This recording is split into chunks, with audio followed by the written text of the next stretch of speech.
So earlier in a video, I talked about ways to talk to someone that you're concerned about that might be hoarding or having some challenging disorganization issues, like shopping addictions or maybe too much stuff to be happy. As I say in this book, it is a very difficult thing to approach without hurting someone else. So, the best tip that I can give you, other than the tips I've already shared, is that don't go in there with a crowd of people like an intervention that you might see on television to begin with.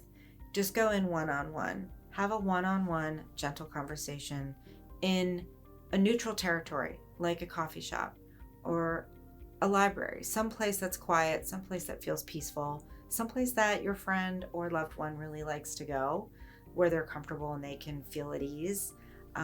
But having friends gather around at a dinner and then perhaps having a couple of glasses of wine and then bringing it up, it's just not the right approach to let someone know that you care about how they're really doing. It sounds like it might be judgmental about the space that they're living in.